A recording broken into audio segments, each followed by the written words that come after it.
Hello, I'm Paul. I'm Adam. And I'm Ben. And welcome to the Film Busters podcast. The film show with no filters, no prisoners taken, loads of disagreements, but one hell of a love for cinema. If you want to hear three friends ridiculing each other for an hour or so regarding their taste in films, then you have come to the right place. In each episode, one of the team picks a film for us to discuss. It could be anything from a recent cinema release to an all-time classic. So, strap in and get ready to get mad or get vindicated as we guide you through the murky world of being a film geek. If you like what you hear, you can also find us on Twitter and Instagram using @FilmbustersPod. You can also find each of our individual accounts. I'm at Filmbusters Paul. I'm at Filmbusters Adam. And I'm at Filmbusters Ben. If you want to use your eyes instead of your ears, you can also visit the website at filmbusterspod.co.uk. And if busting makes you feel good, you can also support us at patreon.com/filmbusters for exclusive content. Or shoot over and get some groovy merchandise at society6.com/filmbusters. Alright, can we just get on with this now, please? Filmbusters. So I've got a bad back. Yes, why did you do that? From carrying this podcast for too long. Oh, that is very good, Adam. Very, very good. It's not from that, though. I think I've got sciatica. So basically, the only thing I can relate it to or link it to is, I haven't told the podcast this, but my car got reversed into by a milk float.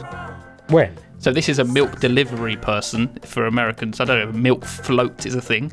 But they deliver milk, and it was 2 o'clock in the morning, delivering milk, like who delivers milk at 2 o'clock in the morning.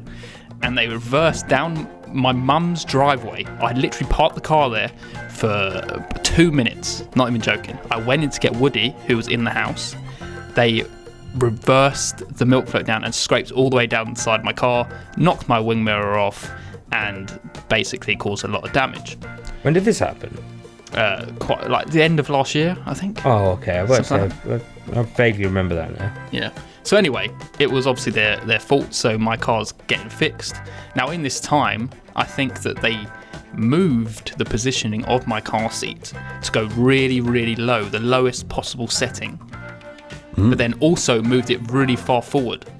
Now obviously when I got in the car, I was like, okay, my legs are long, I need to move my fucking car seat back. But I didn't know that it had been moved down, and now it just fucked my back, because I think my knees are basically higher than my hips. Surely you would have worked that out, though. Well, I just didn't clock it, because I'd never moved my seat in my life, up or down. No. Yeah, but you'd feel wrong. Well, I hadn't been in my car for a while at that point, because I had a courtesy car. So just getting in my car, I was just like, oh, this is my car. That's an interesting thing, because, you would never think about moving your actual car seat up and down. I don't think I've ever moved my car seat up or down. I've just gone with the default. I think you should blame it on work, Paul, and try and get some money out of them. Yeah, compensation. You're not going to get compensation off them. You might as well get some money off the chair at work. And that you sit in that for longer periods of time than your car. You turned Irish for a second then. He did. It's Paddy's Day, isn't it? Well, it's been Paddy's Day. Do you know what I would put it down to, mate? If you haven't replaced one recently, is a mattress. I used to have a terrible bad back, and then I got a nice new mattress about 4 years ago, and now I don't get those back pains. Yeah, I do need a new mattress, actually. That's fair. It's the old mattress, mate.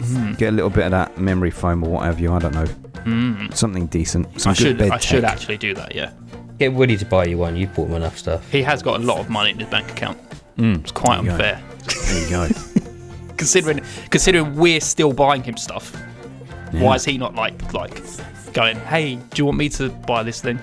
Has he started investing in crypto from the age of 2? He already invested. He's in the stock exchange, and yeah, he's a wolf, mate. Gordon Gekko, mate. Gordon Gekko. The real question that we want answering after last week's episode is, how are you feeling about having Batman as your number one film now that you've had an additional week? Do you know how many people I've told? People go, oh, have you seen the Batman yet? I go, yeah, best film I've ever seen. And they go, what? Yeah. And I'm like, no, literally, best film I've ever seen. And it really makes them want to see it. So I think I might be overhyping them a bit. You are. You have the I don't know. See, the thing is, right, if you stacked all three of us up and you said to people, right, here's our favourite films, Glengarry Glen Ross, Adam, is yours Whiplash?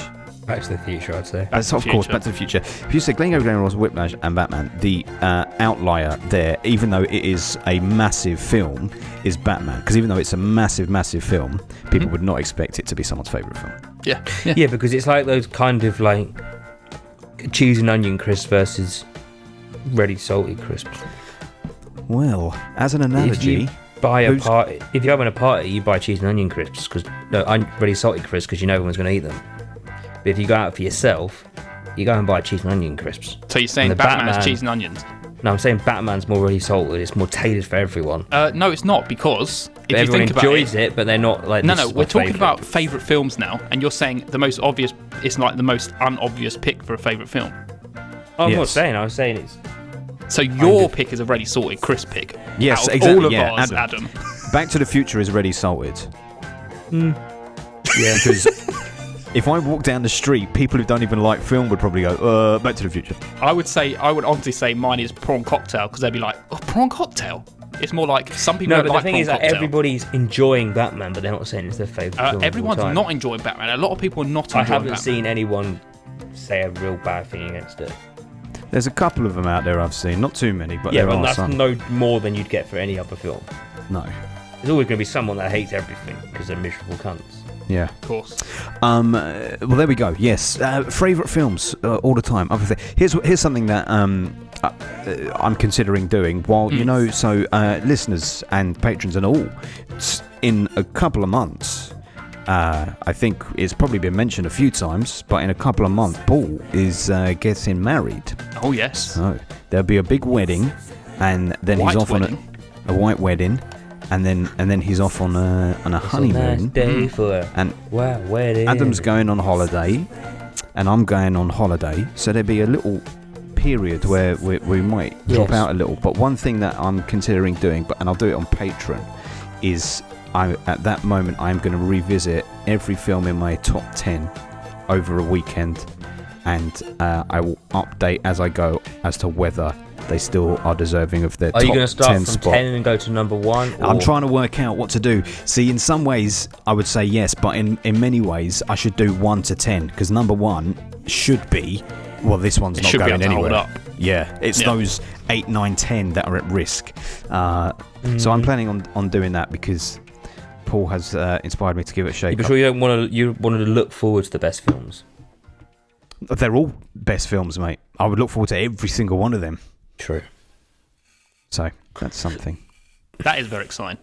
Anyway, what are we doing today?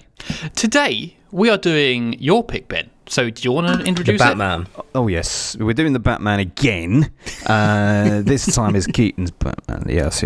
So no, today we are doing the full Monty. We're carrying on the 1997 run. So we're doing the full Monty, and it's one of our few British films that we've done. Do you know? I had a look over our back catalogue to actually work out how many British films we've done, and it's only been like 2 beforehand. The most recent British film that we did, the first fully British film that we did was The Gentleman. True. I forgot about that one. I was thinking, what is the other one? But yeah, I know what the other one is. What is it? Beautiful Thing. Beautiful Thing. There you go. That is very British. Very unheard of British, which is nice. Yeah. And I feel like this is a bit more well known than Beautiful Thing, I'd say. Well, this was an Oscar nominated film, so it's very well known by the industry. Very true. I'm looking forward to talking about it because we should throw a little support into the British film industry as well and see how a 97 film from this side of the water holds up. Indeed. We'll be talking about that shortly. But first, let's just talk about our Patreon channel, where we get exclusive episodes for all our patrons. It is at www.patreon.com/filmbusters. And yeah, like I said, over there we have exclusive episodes, exclusive content for everyone, video content. Our patrons get to pick films for us to do. They get to basically kick off a round of films. Like this one was kicked off by Nerdrovert, which was 1997 with a game. He kicked this whole round off. He did. He's controlling this podcast. It's very true. It's very true. Yes. And another person who kicked things off and controlled the podcast and started this whole year off with a bang was Jamie Russell. He's another patron. He brought us 1987. We did RoboCop. Wonderful. Yes, he did. And before the podcast started, we also had Ben telling me about him hanging out with Katie and Oti at the weekend. There we go. They're also patrons. We were at a lovely patron party on Saturday night for them, weren't we, Paul? Yeah, we were. I was walking my dog. Paul had his hoodie out. It looked like a serial killer. I joined late, and when I joined, Paul was looking very scary. I normally only walk my dog for 5 minutes. I was probably out there for half an hour just walking the dog with my hoodie up, just on my phone on Skype. 5 minutes?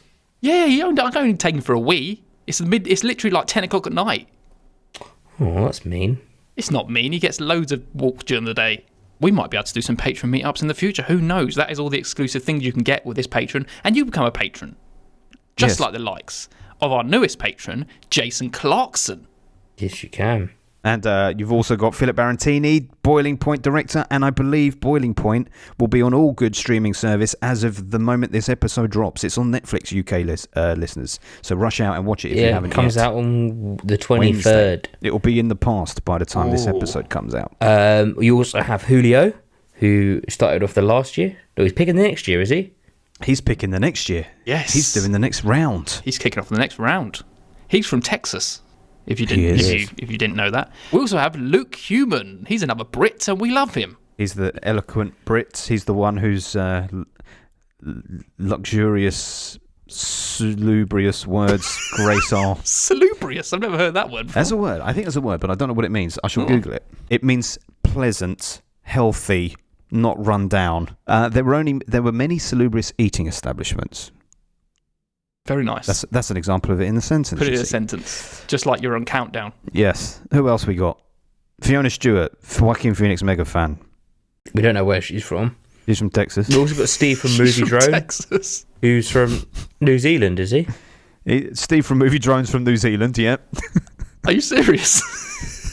Adam is so clueless, he's just guessing countries here. New Zealand? Who's the one from New Zealand then? We have no one from New Zealand.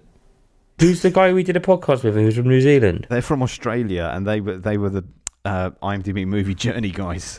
Oh, for fuck's sake. Okay. Keep it in. Keep it in. I'm sorry, Steve. We also have the lovely Scotsman, Sean Panga Nicholson. Panga Nicholson. I'm keeping it. Panga. Pangina. Oh. And that's it. And you can be part of that motley crew simply by attending the Patreon website, as Paul suggested there. Well, enough plugging to the patrons. It's time to go to the quiz, boys, before we get into the main bit of the episode. Okay. So, listeners, as you'll be aware, Paul is running away with it this year, doing very well indeed. So, I've created some questions here that should put the cat among the pigeons a little bit and shake things up. So, okay. Paul is leading with 11. I'm in second place with 4.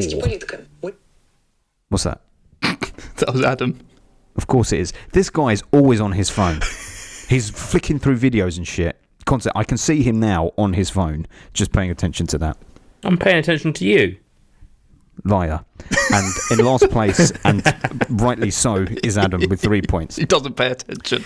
So, here we go. Are you ready for your first question, boys? Let's do this. Full Monty. Ready? Ready. Are you ready, boys? Are you ready, kids? Aye, Captain.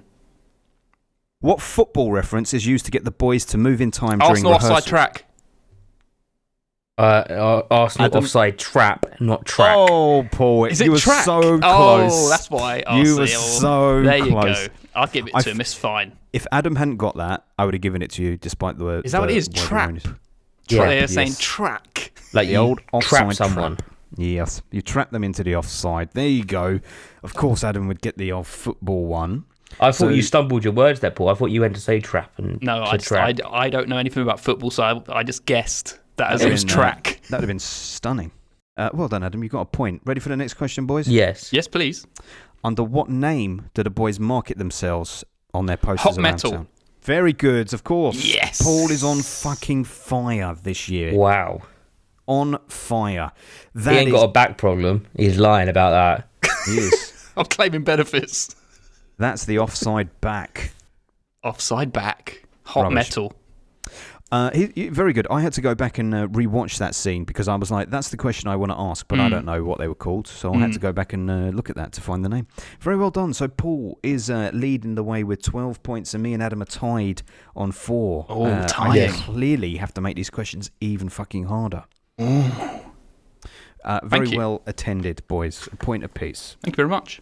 Offside track. The old offside track. That's a racetrack just outside Arsenal. And for all our international listeners, Arsenal are a football club over here, but I'm sure you probably know that. Katie and OT, if you're listening, that is OT's club. So I'm sure he could tell about the offside trap. I'm sure he can. Right, so shall we move on to what we're talking about here today? Yes. Let's do the full Monty. Hey, babbo. Hey, mamma. Of all songs, you do it A Mumbo Mumbo Italiano. I know. Didn't even do a song from the film. What you up to then, Shifty? Bit of this, bit of that, bit of the other. Just a bit of advertising for some mates. Oh, aye.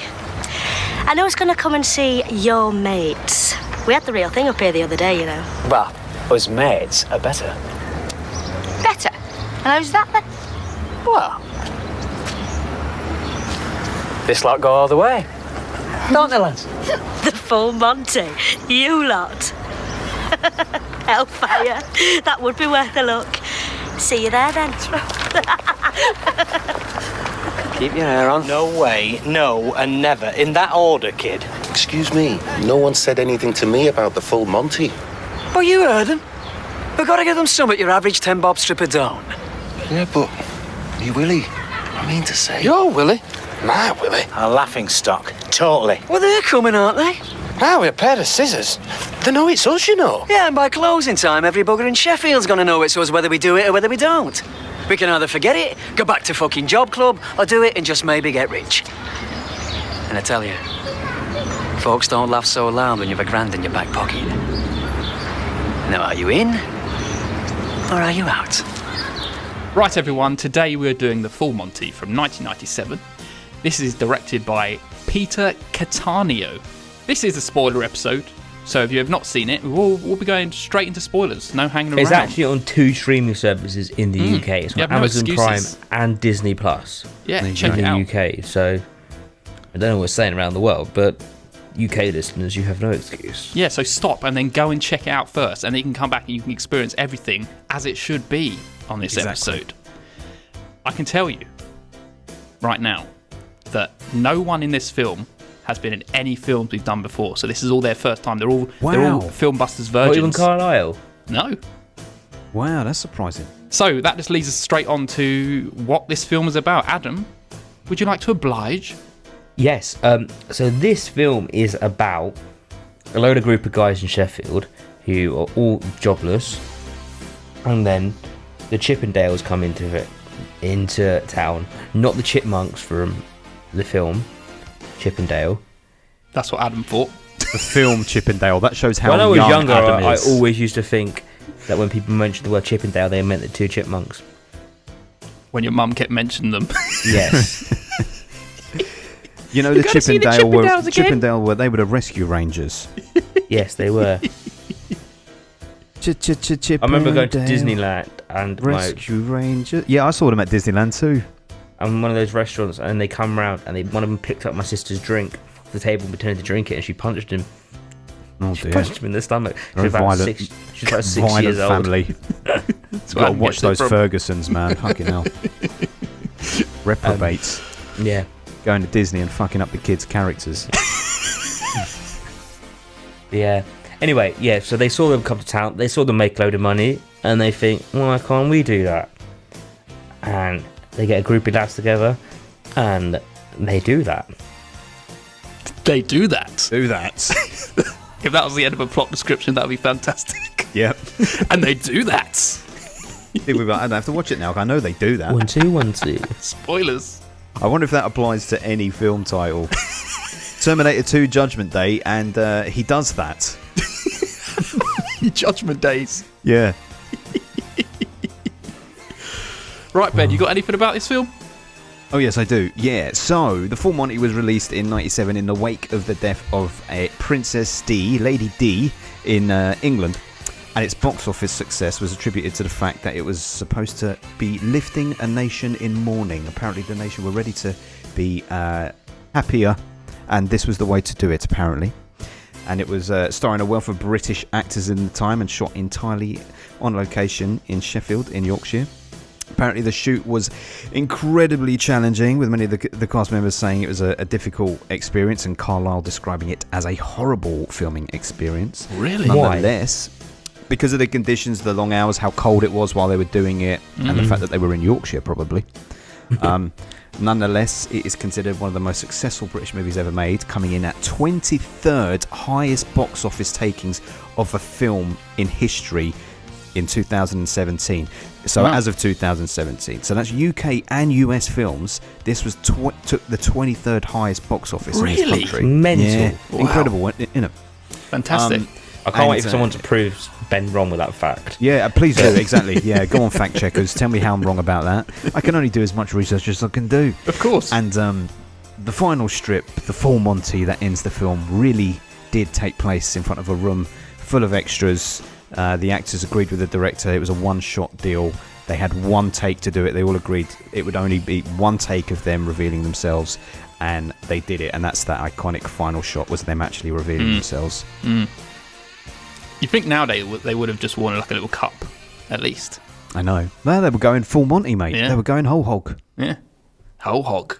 Yes. So let's have reviews. I think I'll go first today. Okay. And then I'll have Adam second and Paul, you last. Okay.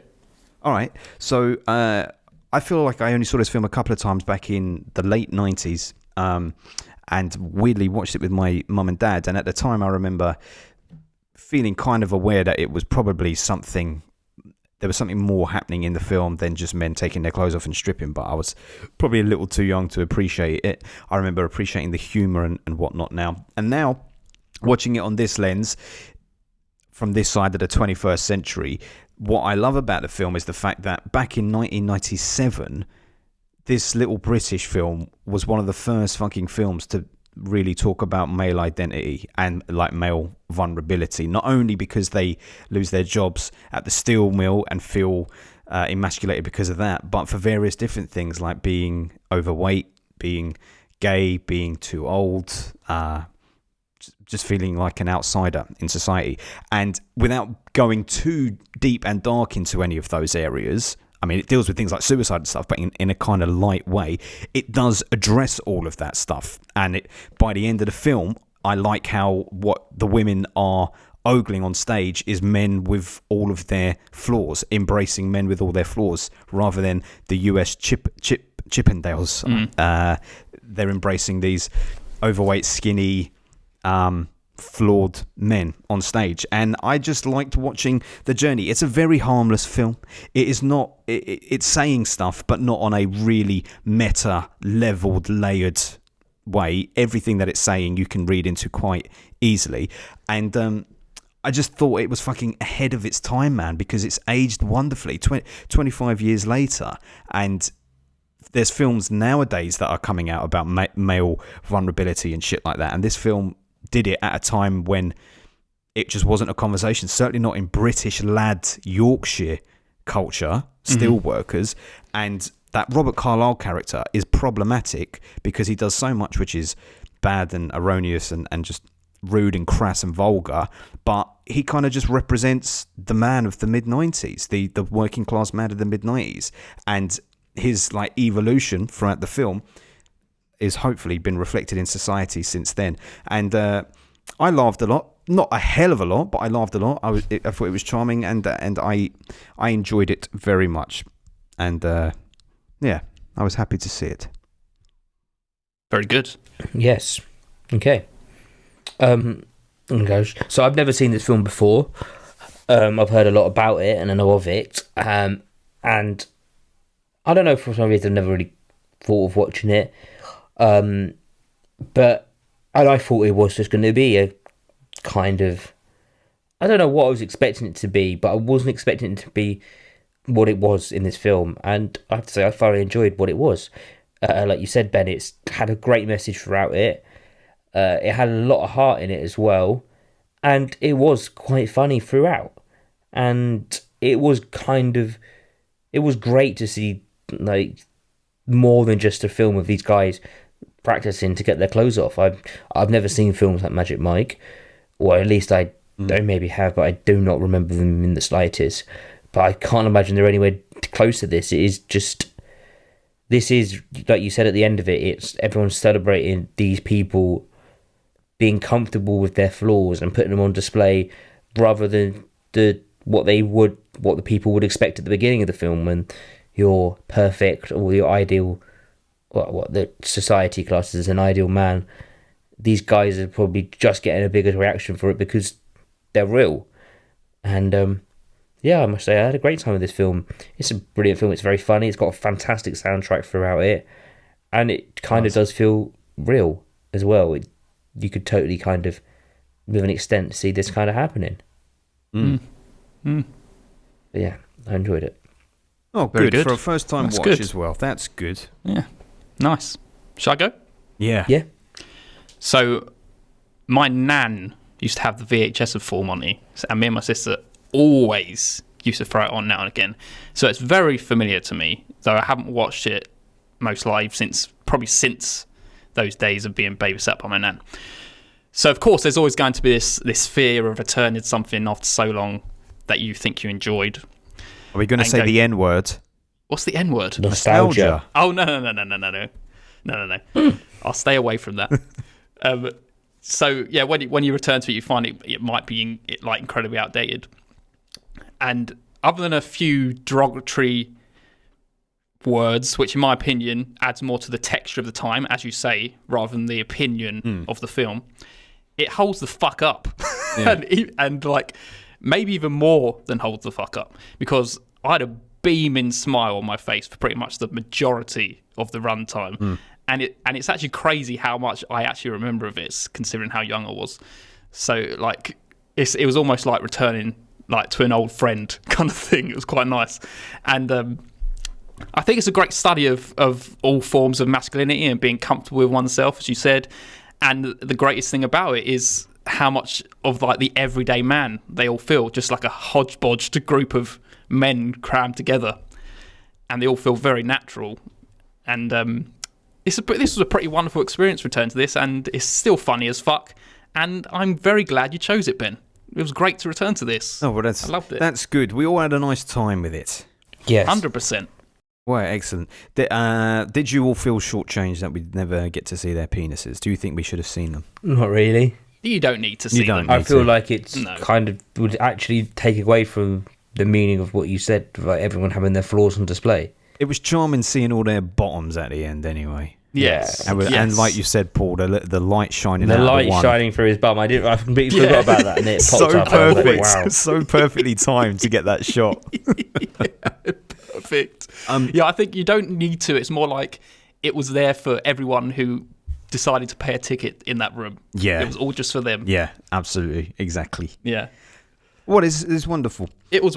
There's so many classic moments in this film as well that are just so. Yeah. Some of them are just so hilarious. That like post office bank That's scene the best where they're scene standing of alive. the Yeah. film. So That good. hot stuff one. That's hot stuff. Yeah. That's brilliant. Oh, when they're all lining in the queue at the job centre. That job centre, yeah. Okay, yeah, that's the bit I was just like, this is great. This is fucking great. Yeah. Yes. So well You done. know they were going to cut that scene because Oh, they really? were going to cut it because I don't know who it was, said that it looks too unrealistic. Nah, because when that comes in, you're automatically gonna think if you're learning that dance routine, you're automatically gonna think of the routine. Exactly. That you do. It's brilliant. So it's not like they're all doing it like They're doing it unconsciously, full on. aren't they? Yeah, unconsciously, and then Tom Wilson does a little spin at the end. Yeah. Wonderful.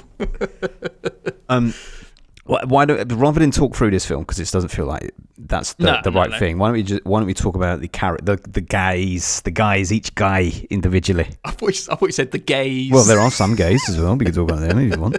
We are going to talk about them. We can talk about all of them. We'll talk about all the guys. Let's start off with Robert Carlyle. Gaz. Yes. Let's talk Okay. about Gaz. Yeah. He very much feels like, as you say, the everyday man in the 90s, where he's got his flaws. He sees anything that's feminine, like dancing in front of women, as Puffs. being a puff. Yeah. And he said it multiple times, which when I was hearing it, I was like, oh, is this actually going to be as good as Merritt? But I think it's a good representation. It's like there's that balance of, is is the film actually saying this itself, or is it just a character saying this? And is he going to evolve from this? You would be hard pressed to have walked through Sheffield in the mid-90s and not heard men everywhere saying that. So if you want a bit of realism in the film, then of course he's going to talk like that, right? Yeah. Along with his whole character. Yeah, absolutely. And it kind of mirrors it later on, where everyone knows that they're about to do the full Monty, and like the guys are shouting to him when he's walking down the street, going, "Whoa, show us your dick!" Yeah.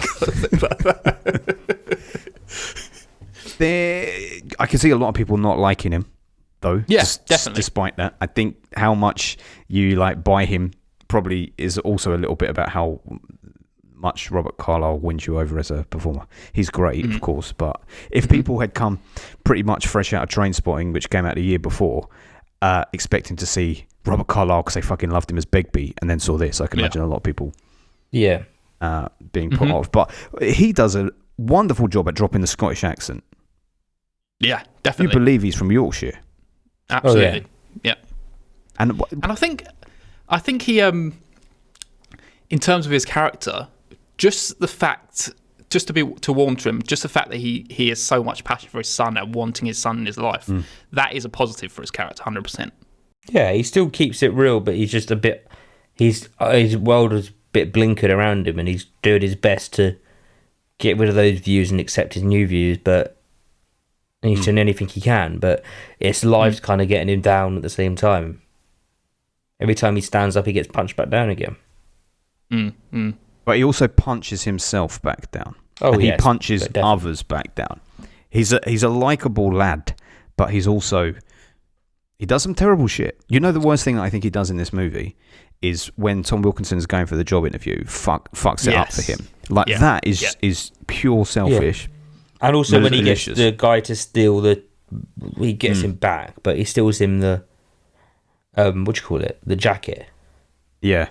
But they both steal the jacket. They both, it works in a comedic scene at that point, because they both go. But as for personal, because taking the jacket from something, it can be seen as comedy. It's obviously a bad thing to do, but it's not a personal attack on anyone. Yeah, I agree. It is a personal attack when he ruins his job interview for him. But I also like the fact that it's very realistic when they go back and they buy him a new gnome and a little wheelbarrow for the gnome. Yeah. And it's like, they never say sorry. They just get him a new gnome and a wheelbarrow, and that is the apology. And he's like, and what does he say? He says, I wrote it down. I love the line he says. One sec. Something about the wheelbarrow not being for him. No. He goes, cigarette me for fuck's sake. Yeah. I think that's a great line. They do. Just to layer him up, these are not criticisms, like you say. These are not criticisms, but well, actually, no, there is one criticism. So all his character, all that stuff, puffs, and the way he talks to some women and how he acts is all a bit it's just to layer him up. He's a former criminal, does these bad things. Okay, but the most obvious filmmaking flaw in this decision was to absolutely make the mother be a bitch. Like the mother is almost too irrational for the film. It's like, why are you being so horrible to him? And why are you, the filmmakers are clearly trying to make it like, but it doesn't matter that he hasn't got a job and he's doing all these terrible things. Like, he's the boy's dad, so he's doing his best, ain't he? And the mum's just so dismissive. And there is a lack of understanding there of the fact that all he needs to do is get a fucking job, get any job if you want to see your kid. Get a fucking job, anything. Don't hold your mates back who are trying to get money. You know? Yeah, I can see the mum being escalated to that point, but you never see that middle ground before the escalation. And she's just seen as a villain. They could have shown a little bit more of a lighter side of her, but the only glimmer of light is when she comes to the show at the end. I think that's the only good thing you see about her. Yeah. But you never see her there. You hear him say that mum's they just out front. Yeah, they mention, and they told the new husband not to come in. Yeah. Who was a complete dick. I mean, he was. He gets no light. He gets no light at the end of that tunnel. No, I know. But in real life, if you were that man, you would not want Robert Carlyle hanging around because he's a scumbag. Yeah, of course. And that is kind of, I think that kind of is why it works. You're getting a very one-sided. You're getting his view, Carlyle. yeah. You're getting his view because it's the only intake you get when he's there, and obviously, this is the ex-husband, so of course she's gonna be pissed off at him. He's constantly just not actually taking care of his son, just robbing stuff, and obviously of course he's a bad influence. But of course the funny thing is, like, he loves his son, and the problem about him as a father is the fact that he includes his son in all of this shit, like stealing, steal.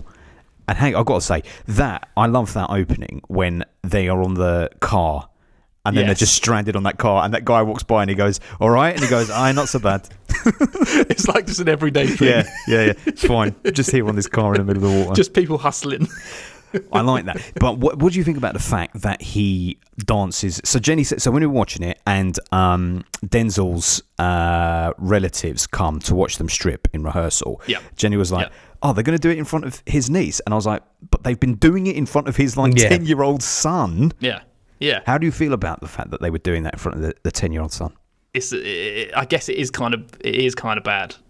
It's a bit odd, isn't it? Like if Paul, if you told us in several years that you had been stripping in front of Woody while he was 10, we would have questions. Very true. We would have questions. Absolutely true. Yeah, and in front of strangers as well. Yeah, other strange men are stripping too. Yeah, other strange men and me are stripping in front of my son. Yes, if you think of it like that, then that is very odd. Don't they take him away at one point? Like, they do address it as well. Yeah, they do. They get social services involved briefly. Yeah. But then no, they don't, do they? Because he then tries to sit. The boy wants him to go swimming with them, and he gets all teary and he's like, "I can't." No, he doesn't say "I can't" because he's Yorkshire. He's not Scotland. I can't love. They keep calling the boy Love, which is really weird. The men call the boy Love. Is that a northern thing? I know it's a northern thing for women and men to say that to each other. All right, love. But for the same sex, because even his mate Robert Baratheon also calls Robert Carlyle Love several times. Oh yes, it's Baratheon, isn't it? Yeah, that's Baratheon. Yeah, it's Baratheon. That's true. I don't know. We're not northern. No. I can ask Zoe. Oh, she got northern blood. She got northern stock, hasn't she? She's got northern blood. Yeah. Northern blood. But it all works because that, like you say, that's how the working class men typically were. Not all, obviously, but at the time. And that's why I love the film so much, because it challenged that. Let me say, the only rope I can give for the fact that the son's there is they never actually fully strip. They only do that once in the club when they actually do it. Well, no, the one guy drops his keks and shows his massive dick. Oh, yes, that is very true. That was the most dated thing about it, calling him horse as well. It's like, come on, that is just... But that was distasteful. That was distasteful back then, but not... But the good thing is that they actually tackle that because he's not a horse, and that's the whole reason why he's trying to enlarge his penis. It's just a stereotype that's been put on him. Yeah, true. I forgot about that bit, actually. Yeah. The actual one with a horse is actually the guy who drops his trousers. Yeah. Now, you know the one who drops his trousers? I was telling Jenny all the way through this film, and I was wrong. Another time when I'm wrong. I know what you're going to say. What? You thought it was the guy from Game of Thrones, as well. Yeah, it's not him. He looks... No, I did think that all the way before through. I started watching it again. I was going, God, he looks so young here by comparison, doesn't he? It really fucking looks like him, though. Jorah Mormont. Yeah. That's his name, isn't it? But all that actor's done is telly. From memory, I thought it was him. Very remarkable similarity. Yeah. Very much. He hasn't done much, that guy. No. I think he's only been in 2 things. But that's our Robert. That's our Begbie. It was very fine. He's very bird-like, very skinny, very small. Actually, can I just say one of the funniest scenes in this film that actually involves him is when, for the first time, he's doing a little strip dance, and he's in front of the headlights of the car. And he takes off his jacket and swings it around his head, and all his chain comes out of his pockets. And he can't get the sleeve out. And then he tries to put it over his head, and his cigarette's burning his t-shirt. Very good. Very good scene. Yes. Very good. And also, it's almost like he's tried stripping and he's already lost money from doing it. Yeah. I like that scene right there and then, because immediately it's like, here's your men from cinema. And now we're putting them in the traditional female point of view and making them look stupid doing it. Look at what they're having to do to scrape Yes. some bucks together. Absolutely. What about Dave? Let's talk about Dave, Mock Addy, Robert Baratheon. Yeah. I like this lovable guy. Yeah. Little teddy bear. We love It's him. the bit at Big the man. end when he talks to his Big wife, man. man. It's that's heartbreaking. Well, that's his whole thing. Listen, all of this, right? All of these characters, I love how they all represent the fucking insecurities and vulnerabilities that men have that just doesn't get spoken about. Yeah. And it works so well because at the end, like I say, at the end, they're all presented stripped back, bearing their fucking souls as well as their bodies, and like, this is me. This is what I am. We ain't perfect. Uncomfortable. And I love his, because it's not quite clear what his deal is at first in terms of like the no sex thing, but then when it becomes clear that it really is about his body. That scene where he fucking goes into the shed, takes his top off, eats a Mars bar, and cling films his body. That's tragic. It's funny, but it's fucking tragic at the same time, man, isn't it? Yeah. It's like resigning yourself. Like, there's nothing I can. I'm trying to do something, but look. Yeah, it's a vicious circle. Vicious. He eats because he's unhappy. He's unhappy because he eats. Yeah. The original fat bastard, because they even call him fat bastard in this many times. They do multiple times. And they don't like it. For the whole film, that is what he's being referred to, isn't it? And by the end, it's like he just has to lash out and be like, "Don't call me that." Yeah. He's like, for once, just stands up like, "I don't want to be called that." Yeah. And he calls himself it, but he doesn't like other people calling him it. It's that whole thing of, I can take the piss out of myself, but don't you take the piss out of me. Yeah, he's like, I know I got a problem, and he's trying to sort it, but you don't like, this isn't helping. Yeah. You're trying to get me down as well. And I like that whole thing in bed as well. Even like there's a point where they're in bed and it seems like he's about to have sex. Yeah. And then even then he has to stop and get up and walk away because he's totally lost confidence in himself. And I love that. It's something you never see that in film. No. Like a man who is actually almost ashamed or too afraid to actually have sex with his wife. Yeah. Like, I could see it being flipped, and it's the female version of that. Mm. You could see that a lot. Yeah. The fact that But he not was this. the one who was almost like, I've got a headache, where he was like, oh, I'm all done in. It's literally that, wasn't it? Like, I've got a headache. Yeah. That is the embodiment of that. Hey, listen, it happens on both sides, both sexes. Of course. But it never gets revealed like that in film. No. A male insecurity like that. No, I know. Very good. And I liked it. He was the good antidote to Robert Carlyle, because Robert Carlyle was a proper rogue, and I think you needed this Dave character there, because even though Dave goes along with him, there's nothing about him when he's by himself which is particularly, like, he's not really talking about puffs and stuff like that, is he? He's rating women, though. He's rating, and now that was dated, actually. Yes. That bit was dated. I thought, and he actually brings up, how old do you reckon she is? 12 or something? He says. Oh, at some yeah, point. Christ. Yeah, but at least they're, because I think that's what Robert Carlyle does. Like, he rates them, doesn't he? And then he says, "Oh, that is a horrible line." When he says that, you can never tell until you see their tits. Yeah. Ugh. But, you know, people speak like that as well. That's the thing. Can you take a little dose of realism with your straight down the line harmless comedy? Yep. It is. That is it. It is realism. These working men. That is how they would talk. Exactly. Even to this day. Chuffing egg. Chuffing. You must be chuffing joking. I gotta say, that sounds more Geordie. might as well, while we're talking through these characters, pick out like our favourite comedic moments from those certain characters. When they're watching Flashdance, oh yeah, and he's definitely, like saying that will never hold that well. Yeah, I agree. That was great, so good. That is Her brilliant. mix is all to cock. Yeah, that's brilliant. I think it ages. I think the dialogue. So while I was watching it, I was comparing it to Notting Hill, as in a film from the 90s, which is British. How's it aged now? Notting Hill's aged quite badly, I would say, and the dialogue feels completely unnatural. All the dialogue in this, even though there's a lot of chuffing, I don't really think people from Sheffield would say it that much. I think it was more to try and get a lower rating and not have F-bombs all over the state. But the whole script in this holds up still all these years later. Absolutely. Yeah. feels natural Well, and it's not, realistic. Dave. The funny thing about him, right, is he's one of those guys, you see them, who they look like they are particularly overweight, but actually when they take their top off, he had a belly. I thought that. But he wasn't like chubby. He wasn't like, there wasn't fat spilling out left, right and centre, you know. Yeah, it wasn't like vulgar, was it? It was When like a big beer belly. Like when they're at Tom Wilkinson's house and they all take their tops off. Yeah. Yeah. I thought exact same thing. I mean, he's hardly Robert Baratheon at that point, is he? Yeah. Just to wrap up, Dave, I just want to talk about the wonderful moment between him and his wife at the end. And he's like, "Who wants to see this dance?" And she's just like, "Me, Dave, I do." It's like, she fucking loves you, man. I know. Yeah. That was slightly corny, that line. No, why is it? Who wants to see this dance? Yeah, of course. I do. That is how he feels. I know. Yeah, I know. But it's more like no one wants to see you die. You should have said who wants to see me naked. That would have worked better because that would refer more to his body.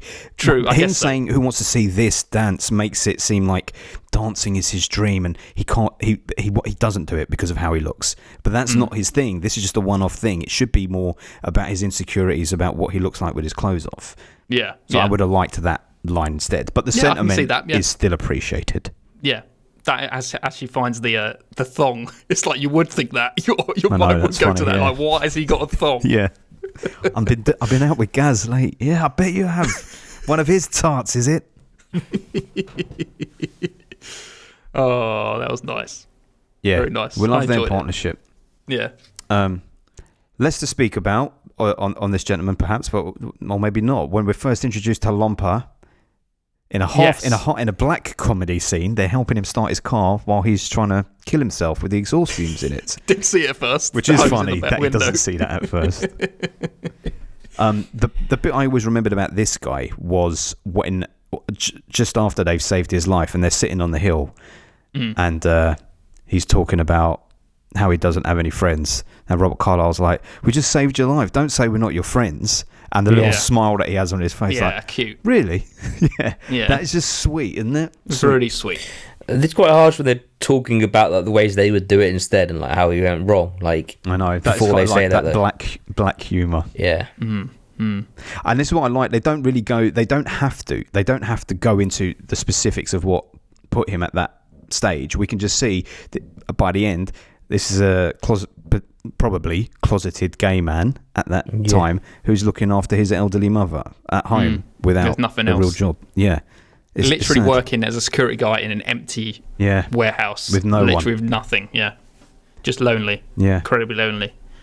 Yeah, I thought he was a really sweet guy. Sweet guy. Lots of loves, and we can't talk about him without talking about Monster Cock guy, because their relationship is one of my favourite things about this film, is because there is no elaborate build up to it. There is no natural like flirtation and hints beforehand. It just fucking happens, just how it does for heterosexual couples in films sometimes as well. And it's there and it's a thing, and it works as a perfect counterpoint, them being gay and Robert Carlyle and Mark Addy having to turn up to that funeral and just see it in that setting. And at first it's like, oh, are they holding hands? And then it's like, oh yeah, okay, all right. They make a joke about it, but it's like, fine, cool, move on. No malice. Yeah, it's not. It's nice little bit of evolution in a way. It's like go from them just going puffs, puffs, puffs, puffs, puffs, and then suddenly it's like, yeah, these are my mates. Yeah. You know, they're holding hands. All of these people. And that was the push for him being comfortable with himself as well. I mean, I don't think Horsecock was ever uncomfortable with himself. He was very just all out there, just revealing it to anyone so he wanted. he was interesting in that he was probably the only one of these characters who didn't have a frailty, other than the fact that he is gay, bisexual, but it never seemed to be a thing for him. It was never put out there that he felt vulnerable because of it. He probably the most comfortable with himself. Yeah, for sure. I like when he came in for his audition and Tom Wilkinson's like, he did my bottom, he can't see me. He's hiding behind the paper. And he's like, oh, all right, Gerald. Yeah. I did his plaster. just drop that. That British, those little British lines, I don't know how well that translate, how well that goes across the water for Americans. I don't mean the dialogue, I don't mean the dialect, but like just little things like that. That's very, I don't know. That's I was very going to British ask, humour. like, this is why it surprised me that this was did so well, this film. I can get this film doing well in the UK, Yeah. but to do well abroad, I don't know how much of this actually translates. I And think that's why I'm it's got to be the surprised it's so concept. high up on the top grossing films. It's got. I think it can only be because of the concept of these lads who take their clothes off for women instead. It's just it's But yeah, how many times has decent concepts come out but haven't translated? I know. They've been done better than this. But again, if you ride off the fame of Trainspotting, Robert Carlyle, who smashed onto the scene with Begbie, that's a big selling point at that point, right? Mm-hmm. Begbie leads a film after that. And it's also all about male insecurities as well, so people can automatically latch onto that when you're watching it. It's a very universal thing. I was saying to Jenny, I think the beautiful thing about when this came out, the thing that it did right was women, a predominantly women audience would have gone, the lads are taking their clothes off in this film, that'll be fun, let's watch that. But also the men, the big lumbering working class men would have been like, all the Sheffield lads from the steel yard take their clothes off, that'll be a bit of a laugh. And they just probably thought it would have been a raucous comedy. And then what they ended up getting was something a bit more intimate, which is brilliant. Yeah, absolutely. Because it's like, get them in, because they're the ones who need to be hearing some of this stuff. Definitely. Absolutely. Tom Wilkinson then, Gerald. So his insecurity is that he's jobless, basically. He's high up as well. He's old and jobless. Yeah. And his wife's running around with his credit card. See, again, there's that little bit of a filmmaker not really getting the female perspective quite on, because it's all about, all she wants to do is spend money, go on skiing holidays. It's very stereotypical. Yeah, very true. But you got to think he was a manager of a steelworking place, so his wife never had to want for anything really, because she just got it whatever she wanted, because they were earning the big bucks, I'm guessing. And to go from that to nothing, it must be such a shock to the system, and you would feel like, what am I now if I'm not this job kind of thing? So I can totally understand that him not telling his wife. I can understand him not doing it, but I couldn't do that. I couldn't keep it secret. Yeah, I know. 6 months, wasn't it? Yeah. Like, he must have had some serious savings in reserve as well to go 6 months. Just I'm sure as well, it's one of those things, it's like a little white lie where you thought, I'm just going to go straight back into something else because I'm a well-trained, had a very good job, and surely I'm going to get hired. And then it's obviously the ball's rolling. It's like, okay, it's only 1 month now. Okay, it's only 2 months now. And it must have just kept rolling and rolling. It's like, it's too late. I can't tell her now. Yeah. I love Tom Wilkinson in this. He's Tom Wilkinson, great. He's always great. He is always great. I always am disarmed when he does an American accent, because I'm like, I want your British. You're a great British actor. Let's have you in the British films. Yeah. He is lovely in this. He's very funny, but also very identifiable. Like you like you're saying, Paul, you can see why he would do it, and you're in his shoes. Because I don't know, I actually feel for him more than any of them. Yeah. What do you? Because he's the older man who's fit. Did you feel like because he's trying. He's trying out of all. I mean, they're all trying in some respects, I know, but he is really trying. He goes to that job interview. He wants it. So fucking bittersweet when they actually do offer it to him. But by that point, he's lost the house. His wife's kicked him out. Yeah, smashed his nose on the floor again. And I love that he still's like, come on, one last show. Let's do it. Yeah. That's lovely. Let's give them what they want. There's no like second guessing. It's like, okay, just do it. He was like the dance teacher, which was great. So he was all in from the beginning, I think, as soon as he started teaching them. I like when they're in the police holding cell and they're watching the CCTV there, and he was like, look at you, you're a heads. You're a heads. Yes. That is a great scene. Such a great scene. And all the girls are standing at the doorway watching them. Yeah. And then the cop was like, he's right, you are a head. And he's like, can I have that remote? It just takes it. It's fantasy. There's a little bit of fantasy there. You need that. Yeah, it's nice little bit of comedy though. And I like as well where he's trying to tell a story about him when he was younger at the swimming pool. He's like, he doesn't want to say it, and he's like, I got a stiffy. Like, I had to jump in the pool, nearly drowned. Yeah, very good. He was a lovely character. Yeah, definitely. He was. And then when he was like, "What if it happens when I'm on stage?" I was thinking, mate, when you'll be like a rabbit in headlights. The last thing you're going to do is get an erection on stage. Some people might like that, mate. Yeah, Some it's people true. might like the thrill. There's an audience for that out there somewhere. Sometimes they panic, and that's what happens. Oh, no, he was great. And then our final member of the lineup, Paul Barber, Denzel from Only Fools as Horse. Yes. Yeah, Barrington Mitchell. Who's that? That's his name.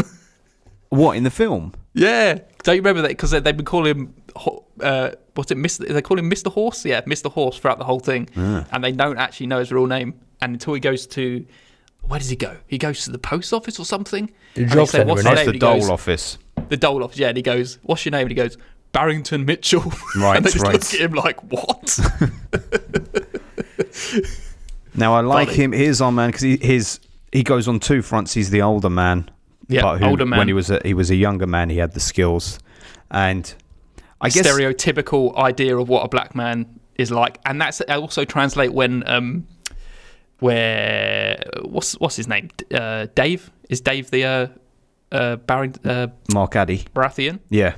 Yeah, when Dave goes home and he speaks to his wife, would you ever be with a black man if you weren't with me? Because he's got that thought in his head that he's got a big willy. Yes, But yes. it's like, it's not even true. He's got an insecurity because he might even have a small willy. Yeah. Because he's trying to get a fucking penis larger. He's the one in particular who's the most vocal when Robert Carlyle's like, yeah, it's all coming off, and he's like, you never said the full Monty, because he particularly is worried about the size. Yeah. Every man has their insecurities about every single fucking thing. I don't care who you are or how much bravado you put on, you got those insecurities, and this film just fucking championed it for all of them. I think maybe black men more than ever have this stereotypical thing about them having a big willy. So imagine having to go through their whole life like, well, black men are seen to have a big willy and I don't have a big willy. Yeah. Yeah. And it's like, that must put the pressure on even more in those kind of situations. Yeah. And when I love his audition. Yes. He's just going for it. He is. It's And the funny thing is, wonderful. he's actually not that good, but he is going for it. But That's he's got what's energy. good. That energy's there. That's perfect. Yeah.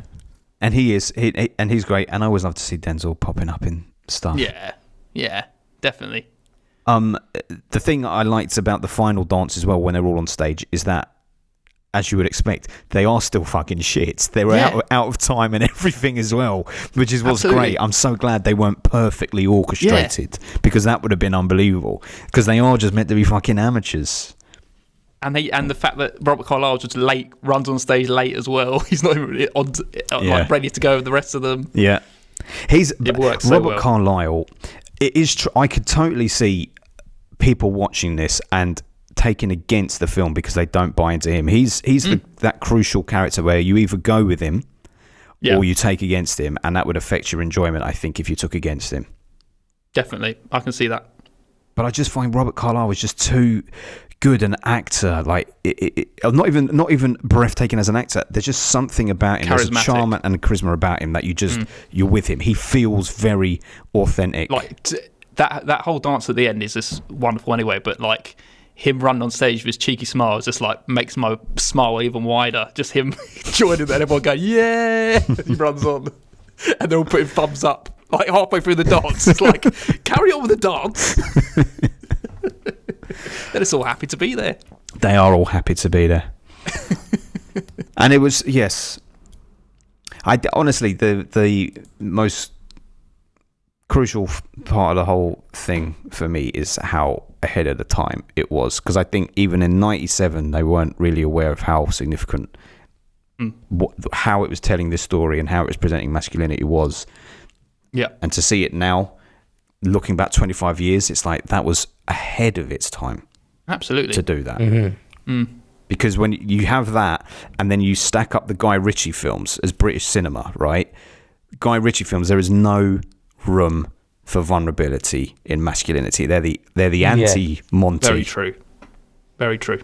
None of that. It's themed as weakness. And you know that, largely speaking, a big portion of an audience who go to a Ritchie film would have no time for the kind of vulnerability that's on display in a film like this. No, it'd be more likely to belittle any of the characters in this. So as a comparison, and this is no spoilers, the most recent season of Peaky Blinders they are not. This is no spoilers, but they are not really focusing on an enemy and Tommy Shelby making plans and this is the battle that's going to happen. They're focusing much more on his state of mind. And I know several people who have really taken against it because of that, who really liked it before and are like... I've heard very mixed things about it. I haven't started watching it yet. It's brilliant. It started off stronger than any previous season because of what it's doing. Yeah. It's going deeper.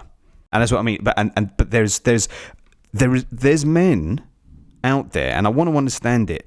There are men out there who put on a bravado and whatnot, but at the same time, they still have the same vulnerabilities as we do. So why, when they see that on screen, represented on screen or whatever, how can you not connect to that?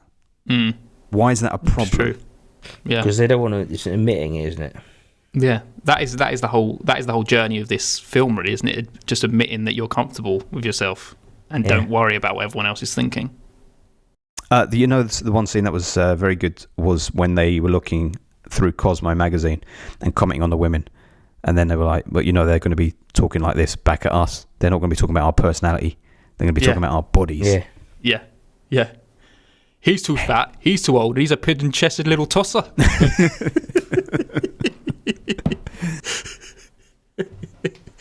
And then he's saying that as well as I think they're too big. They're talking about the boobs. And he's like, are they ever too big? That was the first hint that he wasn't actually interested in women. That's true. Do you think anyone would pay to see us do a full Monty? One night only? Of course. Oh, I think our patrons would. Well. They pay for us to talk about a lot less shit. An end of year special. Wait till Katie hears this. She's going to be rallying for it. We're going to regret this, saying this in this episode. Do you remember, I saw this when I was looking on the IMDb trivia yesterday, but I remember seeing it at the time on the news. Prince Charles was spoofed the job centre scene. He was, I can't remember where he was, but he was doing the hip bumping dance. Okay.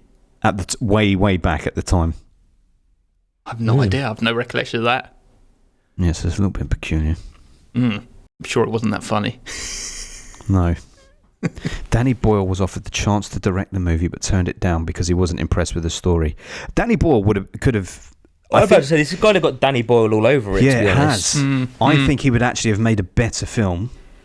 Because I think it's as good as it can be. No, I mean it is, but I think he would have put a little bit of his Boyle directorial flourish on it.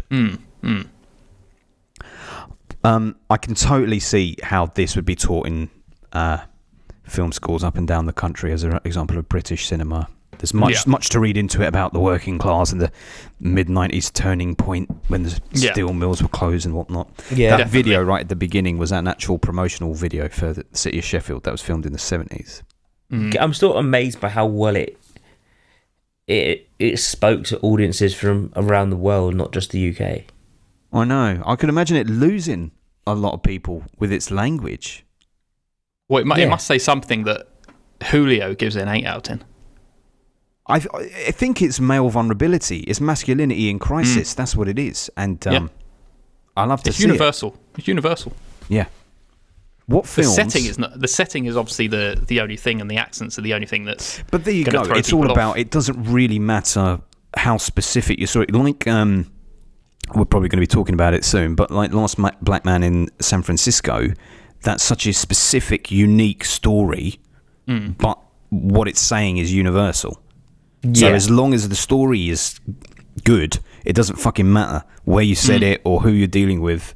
I don't know if it's because you see so many American films all the time, they become like the norm as such, but I still feel places like Sheffield and Newcastle and Liverpool and all those kind of places, they have such a way of speaking as well, like you were just saying. Yeah. That they don't speak. I don't know, it's just so different, isn't it? Yeah. I don't know how people in the UK know about it and all the weird and wonderful ways that make these places so unique and so brilliant. but whether they translate to an American audience, they've never really heard of these places, apart from something like the football or like the Arctic Monkeys. If you spoke to people about Sheffield, that's what you're getting. I think it does help that how natural it all feels and how like everyday people these are. They don't look like movie stars. No, they look like us. That's the thing. That's what transcends cinema, I think, because people can relate to that, because they don't feel like your Channing Tatums, your Tom Hollands just on screen. It's like perfect like humans. What's that guy? What's his name? Fuck me, I've completely got it. Daniel Blake. What the hell is his name? Ken Loach. Ken Loach. Yeah, that's it. But just real, isn't it? This is like a non-film version of that. Like you're taking those characters that can act and got someone that can act and put them in a film.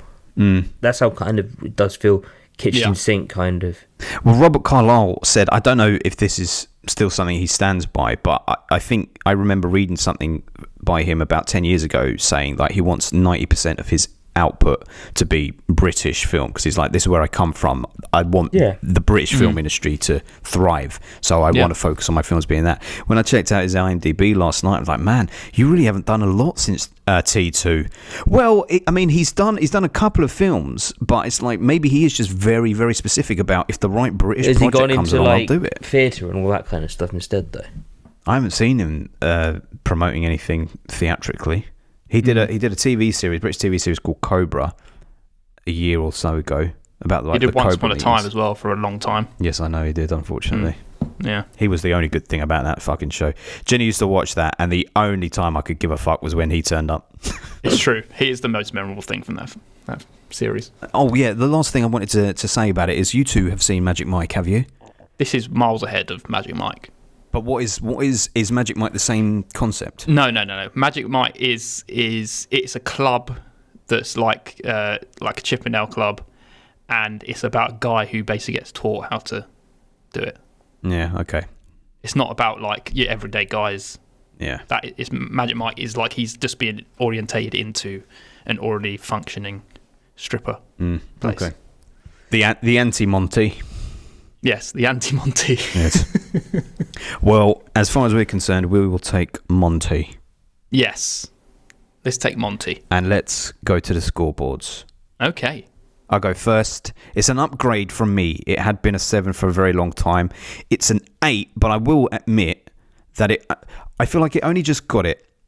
And it got it based on the fact that it was British cinema that I could be proud of, and that it said so much about male masculinity. I think in terms of a film that I would really love, like my 8s, 9s and 10s are reserved for those films that I'm like, this is the best of cinema and I want to take them all with me.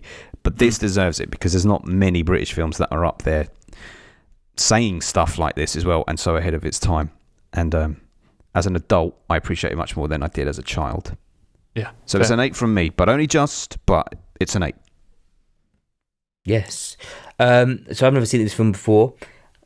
And it's also one of the first films in a very long time like I haven't really thought about rating for. I don't know why, but I don't feel like... You're just taken away with it. Yeah, I just don't feel like you kind of need to rate this film as so such. It's a 0. Yes. I can only say I'd have to agree and say it's an 8 out of 10. It's probably the lower side of the 8s, but yeah, it's an 8 out of 10. Wow. Well, hold on to your horses, because I'm giving it a 9 out of 10. Wow. I thought it was wonderful. I've never even thought about this film for years. No. And just returning to it, it was like a breath of fresh air. Just like, it was just wonderful. I had a smile on my face the whole way through this film, and it was so surprising that it was actually as good as it was. I remember it being good, but I never remember it being this good. And I could easily just put it on now and watch it again. Well. You are loving cinema this year, mate. This new format, I think it's really working for me, because we're bringing up all these old films. You're just loving it this year. Some of them like I haven't watched in ages, and it's just working so well for me. I'm loving it. Well, this is wonderful. Yes. I'm very glad. And then we do a Batman and Robin. It doesn't work for me. Yeah, that's true. Okay, well, I guess let's place this, and then we'll just hear what some of our listeners think. So we averaged it out as an 8.3. We've had a few 8.3 so far this year. Predator was an 8.3. The Game was an 8.3. And when we took our break just then, we basically said that it didn't even pass the lowest 8.3 that we had, which is Predator. I think this is better than Predator, but the boys think Predator is better. So the full Monty, in a not too shabby spot, just below Predator, but above Invisible Man. Man, that's a good spot, though. It's not far off our top 20, is it? Not too far. It's about 15 spots off it. Yeah, it's very close, that batch of top half of the table, though. Top half. That's wonderful. Let's get that British movie up there. Yeah, good. I do think. Hang on, is it our highest rating British movie? Let me just scan. Yeah, I think so. I think we gave Beautiful Thing a 7 and The Gentleman a 7. I gave it a 7. Well, actually, does Goal count as a British movie or not? Because even though it's set here, it feels very an American film. It is British. And that's set up north British as well. Yeah. Well, there you go. Goal beats it. There we go. So there you go. Not too shabby at all. What do our listeners think, Paul? First, we have Santoka, and they say, I'll have a catch-up before the pod to refresh, but I remember it was fun while dealing with trying times in the UK in the north. As I remember, it was kitchen sink light. It's grim up north. Very similar to Brassed Off. Amazing film. I haven't seen Brassed Off. All heard of it. I've seen Brassed Off. It's Ewan McGregor and Pete Postlethwaite. It's one of those, again, that I feel they would teach on a British cinema week on a film course. Is it like about an orchestra? Yeah, they're a brass band. They're a brass band. Clothes off. I can't remember exactly what it is. Next up, we have Jamie Russell, and he said, I used to teach this with Brassed Off for film studies over a decade ago. It doesn't shy away from exploring interesting themes such as masculinity and crisis following the collapse of the steel industry in Sheffield. It also has an iconic use of the soundtrack throughout. Absolutely. Yes. We didn't mention the soundtrack, really, but it is a fantastic soundtrack. Oh, yeah, wonderful. It's funny. It all feels playful. It's funny. When them songs come on, every single one of them, you think of Full Monty now. Yeah. It plays that. That's another moment where they're doing the band and they play the stripper while he's sitting there. Yeah. It is all very welcoming. Like, this is why we need film, because reality isn't quite like that. Yeah. Yes, indeed.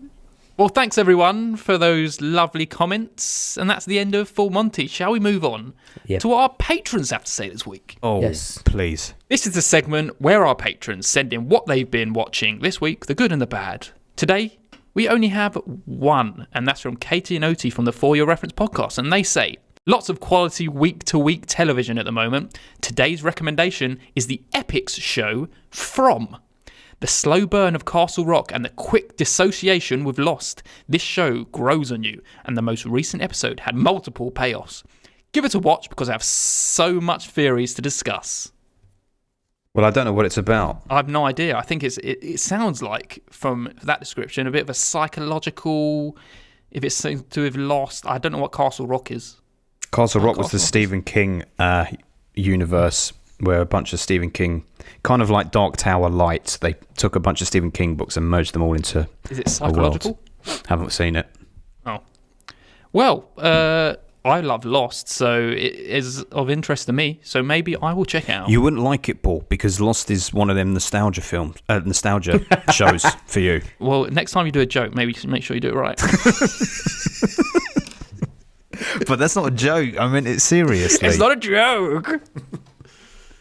It's a nostalgia show, baby. Nostalgia show, baby. Yeah. Well, thank you for your reference. Thank you for that. We can't wait to find that show on one platform or another, on this side or the other. Go check out From on Epics. I don't know what Epics is, but it probably comes onto something that's UK-based. Is that Stars over here, I think? Maybe Stars with a Z. Doesn't everyone have 50 Stars? Cent one. Yeah, Stars is... that is 50 Cent, has a lot of shows on there. I think he owns part of it, doesn't he? Good Lord, I'm watching this lady trying to park her Nissan Micra out in the street, and she is hitting the car behind and the van in front. Like, just shunting it, but she is awful. I don't know why she has done this. The space is tiny, and there's a massive fucking space in front of the car behind that. Why she's picked this tiny one? Oh, God, it's stressful watching. Ugh. People are very bad at driving. Yes. But here is the exciting bit. We're going to go into 1997. We're going to dip our toe into 1997 one more time, Paul. The final 1997 film, and it's from me, is it? Yes.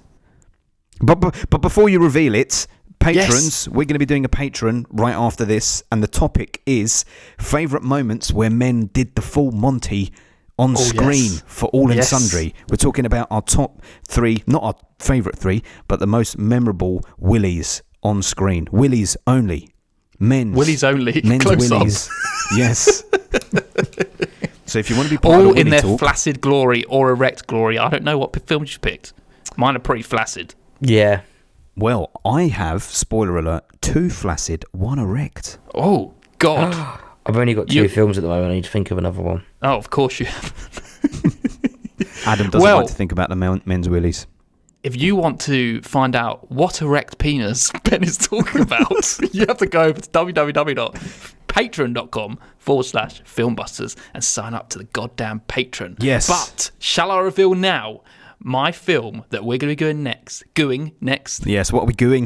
What we're going to be doing? Where we going, love? Chuffineck. The 1997 film that we're doing. It stars. Well, no, let me start off by saying none of us have seen this film.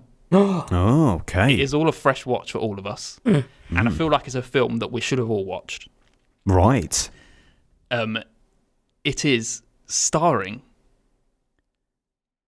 Robert Patrick, Ray Liotta, Harvey Keitel, Sylvester Stallone, and Robert De Niro. Oh, wow. This is James Mangold's Copland. Oh, excellent. Very, very good and interesting. Very good and interesting. I'm very looking forward to it. I've always I have wanted no to see idea. this. Okay. Yeah, no idea what it's about. That's but interesting yes, stuff. My God, I'm going to be watching so much Sylvester Stallone this year. You are. and it's another De Niro to tick off your list. Excellent. Great. Brilliant. Brilliant. Any more? Go on, we get one more. Stupendous. Salubrious. Stupendous. It's got Method Man in it. Has it got Method Man in it? Yeah. Oh, wow. Oh, wow. This could be a 10 out of 10 from Ben. Could be. But, yes, go over to our Patreon, check out some flaccid and erect penises. We'll tell you what the best ones are from film. But if you don't do that, then I guess we'll see you next time on Copland. See you on Copland. Copland. Bye, loves. Bye, loves. Filmbuster.